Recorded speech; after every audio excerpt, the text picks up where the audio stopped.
सूक्ष्मजीवशास्त्राचा अभ्यास केल्यानंतर सूक्ष्मजीवशास्त्राने मला दोन मोठे सिद्धांत शिकवले. जमिनीमध्ये चांगलं कुजलेलं खत सुपीकता टिकवण्यासाठी टाकावं अशी आपली शिफारस आहे. ह्या शिफारसीमध्ये शेणखत आपण जमिनीच्या बाहेर कुजवून चांगलं कुजलेलं खत जमिनीत टाकतो. सूक्ष्मजीवशास्त्राने सांगितलं की असं करू नका. सुपीकता जर तुम्हाला पाहिजे असेल, तर ही कुजण्याची क्रिया जमिनीच्या बाहेर न करता जमिनीतच केली पाहिजे आणि ती जितका प्रदीर्घ काळ चालू राहील, तेवढी तुमची जमीन सुपीक होत जाईल.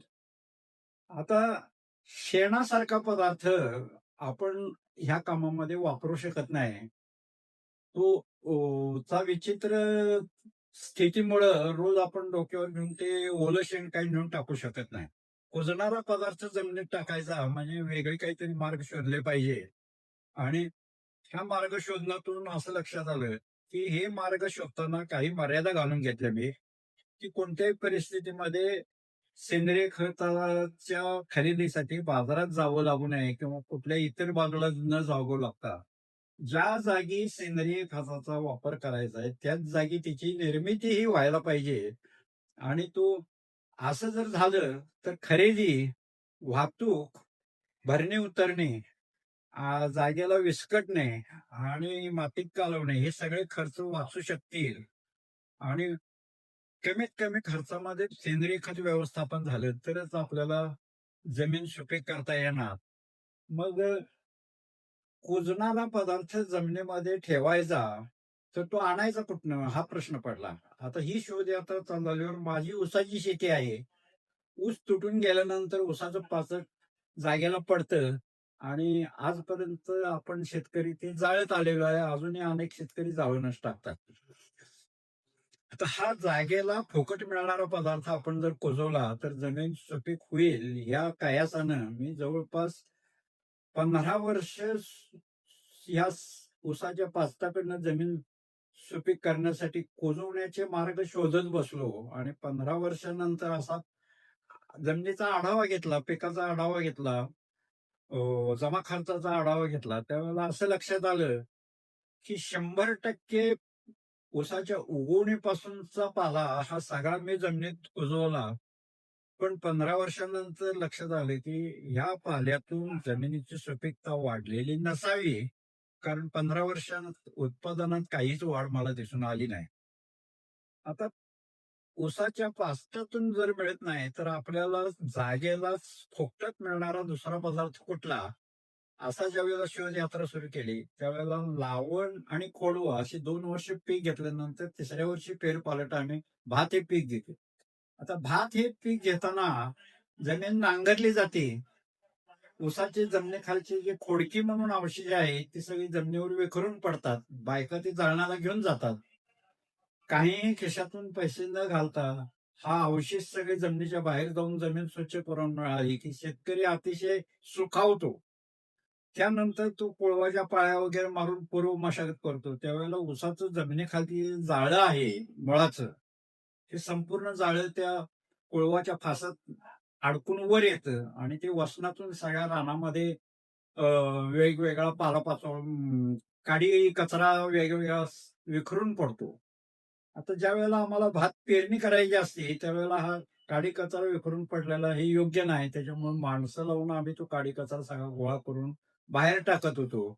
खोडवी बाहेर बायका घेऊन जायच्या आणि हा काडी कचरा सगळा गोळा करून आम्ही पैसे खर्च करून बाहेर टाकत होतो किंवा काही जाळून टाकत होतो. आता हे सगळे पदार्थ म्हणजे सूक्ष्मजीवांचा अन्न आहे आणि असं असताना जाग्याला कुजणारा पदार्थ आपण आजपर्यंत फुकट घालवला. आता तरी आपण तो वापरूया असं म्हणून आम्ही तो वापरायच्या पद्धती काय करता येतील याच्यावर अभ्यास सुरू केला आणि मग असं लक्षात आलं, की कोणत्याही परिस्थितीमध्ये जमीन नांगरायची नाही. ही ऊसाची खोडकी जशी जमिनीत वाढली, त्याच अवस्थेमध्ये ती तणनाशकानं मारली पाहिजेत आणि जशी वाढली त्याच ठिकाणी ती मरून जायला पाहिजेत आणि मग पुढे ती जागेला कुजत राहिलं पाहिजे. आता जागेला कुजवणे याचा अर्थ असा आहे, की एका बाजूला पीक वाढत राहतं आणि त्या पिकाच्या मुळापाशीच तिथं सेंद्रिय खत तयार करण्याचा कारखाना चालू होतो. रोज सेंद्रिय खत तयार होतं, रोज वापरलं जातं आणि दुसऱ्या दिवशी परत ताजं नवीन सेंद्रिय खत तयार होतं. जसं आपण घरात सकाळ संध्याकाळ अन्न शिजवतो तसं पिकातलं अन्न सूक्ष्मजीवांच्याकडून दररोज शिजवलं जातं आणि मग पुढं काय होते, की सेंद्रिय कर्ब जमिनीमध्ये तयार होतो आणि तो वापरून संपतो. असं नेहमीच चालू राहिल्यानं पिकाच्या गरजे इतकं सूक्ष्म अन्न पुरवठा करण्याएवढं त्या सूक्ष्मजीवांना अन्न मिळतं. सूक्ष्मजीवांचं पालनपोषण चांगलं होतं. सूक्ष्मजीवांची पुनरुत्पादन चांगलं होतं आणि सूक्ष्मजीवांच्याकडून पिकाला योग्य प्रमाणात अन्न पुरवठा केला जातो. आणि मग उत्पादन पातळी चांगली मिळते. आता ह्याच्यामध्ये पहिलं मी भाताचं पीक घेतलं. भाताचं पीक इतके दिवस आम्ही पेरणी यंत्राने पेरत होतो. आता सरी वरंब्यावर ऊसाचं खोडवं तसंच मारून जमिनीमध्ये आता मारण्यासाठी ग्लायफोसेट हे तणनाशक उपयोगी आहे. ती ऊसाचं खोडवं जमिनीत ग्लायफोसेटने मारायचं. आहे त्या सरी वरंब्यावर भात दोन्ही बाजूला वरंब्याच्या उताराला टोकन पद्धतीनं भात शेती करायची. भात पीक पहिल्या वर्षी केलं अतिशय उत्तम आलं. 2005 पासून आम्ही ही पद्धत अवलंबतोय. गेली साधारणपणे 17 वर्ष आमच्याकडे जमीन बिन नांगरता अशाच पद्धतीने शेती केली जाते. आता भात पीक उत्तम निघाल्यानंतर आम्हाला परत त्या ठिकाणी ऊस पीक लावायचं होतं. आता ऊस पिकासाठी परत जमीन नांगरायची, सऱ्या सोडायच्या, नाकं करायची ही सगळी कामं करण्यापेक्षा आहे ह्या जुन्या सरी वरंब्यामध्ये ऊस पिकाची लावण करूया आणि मग ऊस पिकाचं भाताची आम्ही टोकन करू शकलो ओलीत करून जमिनीमध्ये. पण ऊसाचं कांड तसं ओलीत करून जमिनीमध्ये पेरता येणार नाही. म्हणून ऊसाचं कांड पेरण्यापुरती सरीच्या तळामध्ये एक बळीरामचं तास मारलं आणि नेहमीप्रमाणे ऊसाची लावण करून टाकली. ऊसाच्या लावणीचा खर्च फक्त ₹300-400 हा त्यावेळी 2005 साली आणि आता साधारण ₹700-800 पर्यंत जाईल. एवढाच खर्च करून आमची पूर्व मशागत पूर्ण झाली. ते खोडून खोदून त्याचं खत करायचं असल्यामुळं बाहेरून सेंद्रिय खत आणून टाकायची काही गरजच नाही राहिली. 4 बांधाच्या आत फोकटात जो पदार्थ मिळतो, तेवढ्या पदार्थातून आम्ही जमीन सुपीक करण्याचा हा प्रयोग होता. पहिलं वर्ष होतं, या प्रयोगाचे निष्कर्ष काय होतंय हे बघत राहणं भाग होतं.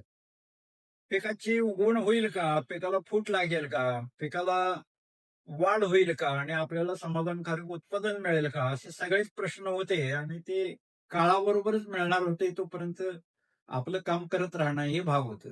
पिकाची उगवण व्यवस्थित झाली, पिकाची वाढ फुटवाची अवस्था व्यवस्थित झाली आणि पीक भरणीला आलं.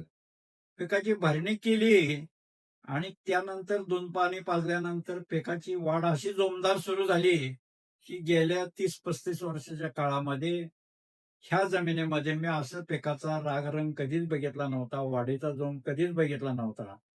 अखेर ज्यावेळेला हे पीक कारखान्याला गेलं, त्यावेळेला असं लक्षात आलं, की ज्या रानामध्ये अनेक व्याप करून सुद्धा आपल्याला 40 टनापेक्षा जास्त पीक मिळत नव्हतं, तिथं आता 60 टनानं पीक मिळायला लागलं आणि 60 टनानं पीक ज्यावेळेला मिळायला लागलं, त्यावेळेला माझ्या गणिताप्रमाणे